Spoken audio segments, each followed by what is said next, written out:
Walang dagat ang Pampanga, pero meron doong batang pagkagaling-galing lumangoy. 58 medals lang naman ang kanyang naiuwi. Siya si Joshua, pambato ng kanyang probinsya sa ginaganap na palarong pambansa sa Antique. Paligsahan sa 4x50-meter medley relay. Palakpakan po natin si Joshua.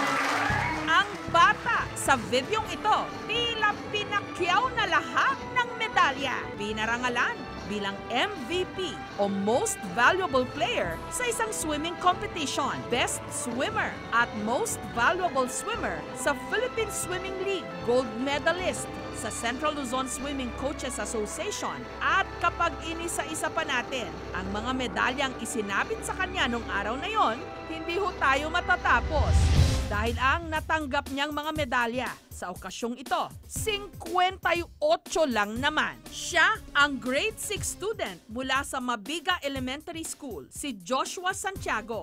Half year ng 2016, tapos kasama na din po yung 2017. Halos sa swimming po sa mga competition. Yung ano ko po sa medals ko, umabot po siyang 58. At sa linggong ito, ile-level up pa ni Joshua kanyang laban. Lumipad siya pa Antique dahil siya ang pambato ng Region 3 sa individual 50 meters backstroke sa 2017 palarong pambansa. Sa napaka-importanteng laban na ito ni Joshua, madadagdagan kaya ang sangkatutak na niyang mga medalya.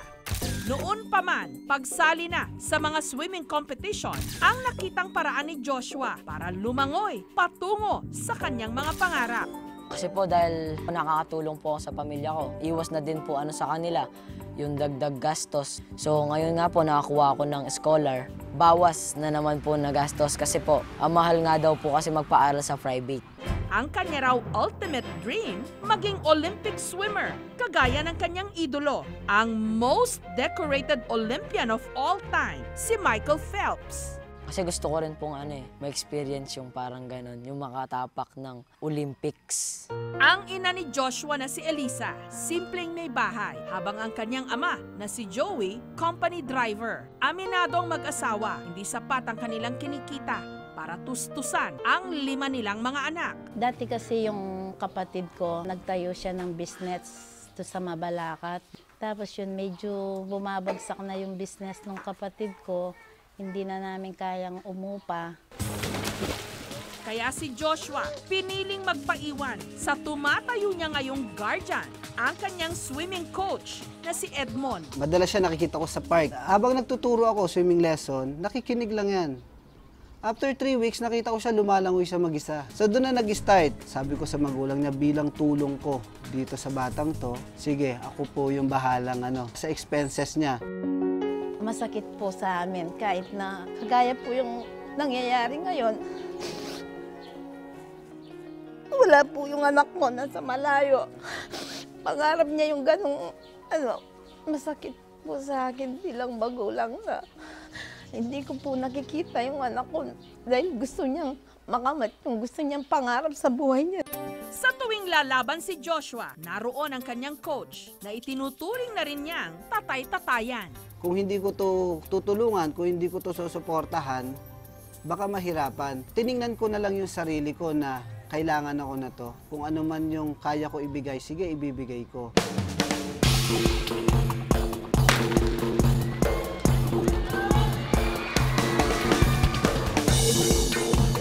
Wala man ang kanyang mga mahal sa buhay, determinado si Joshua na maipanalo ang labang ito dahil ang mga pinakamahuhusay na manlalaro sa buong Pilipinas ang magtatagisan sa palaro. Gusto ko rin po kasama sila kahit saan ako magpunta.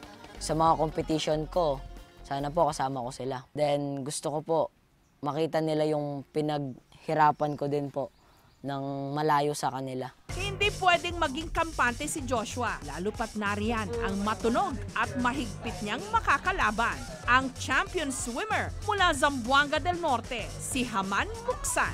Grabe talagang feeling. Relax lang. Dahil nakatira sila Haman malapit lang sa dagat, ang paglangoy bahagi na ng kanyang pang-araw-araw na buhay. Alam niya, hindi biro ang kanyang makakaharap, pero laban. It's a very lifetime experience na yun para sa kanila. Tsaka mas matitindi talaga yung competition na to. Kasi 18 regions yung magko-compete. So pag sinabing palarong pambansa, talagang national competition na. Kinabukasan, ang pinakahinihintay na sandali ni Joshua. Anong pakiramdam na ikaw na yung susunod ng laban? Kinakabahan. Bakit? Hindi ko po kasi alam yung mga makakalaban. Pero bago siya umakyat ng platform, meron muna kaming sorpresa.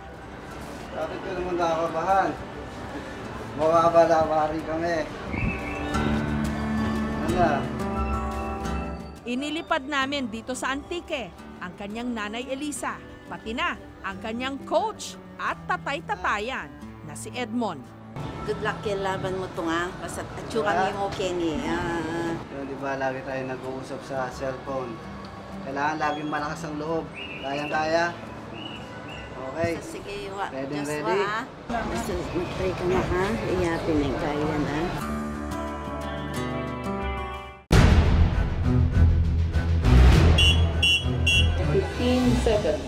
Maya-maya lang, sumalang na sa platform si Joshua. Bit-bit ang lakas ng loob na galing sa kanyang ina at coach. Napakahalagang manguna si Joshua sa qualifying round na ito para makasali sa finals at may tsansang makapag-uwi ng medalya. Swimming in lane 1, Balate Luis at Lane 4, Santiago Joshua, Santo Rizal. Si Joshua ibinuhos ang lahat. Sa kabilang lane, mukhang hindi patatalo si Haman. And Cruz. Lane 7, Hasan Al-Bilal, Autonomous Region of Muslim Mindanao. Si Elisa at Edmond halatang kabado. Matuling lumangoy papuntang finish line si Joshua. Kevin Carr, Bordelien, Administration. Natapos niya sa oras na 36.66 seconds. Yun nga lang, pumangatlo lang siya at ang nagwagi sa bilis na 35.67 seconds, si Haman ng Zamboanga. Okay lang po kasi at least hindi ako nalaglag dun sa tatlo for second term. Sana po makapasok ng finals kahit mga top 8 lang. Talagang mahirap lang kasi major event to. So expected ko na yung ganung laban. Pero at least masayang-masaya ako kasi nagpangatlo siya sa hit niya. Masaya ako dahil first time ko napanood ang anak ko sa ganitong event na malaking sa akin talaga. Masaya talaga. Dahil natapos lang siya sa ikatlong pwesto, hindi na nakapasok sa final round si Joshua. Gayunman, buo pa rin ang loob ni Joshua.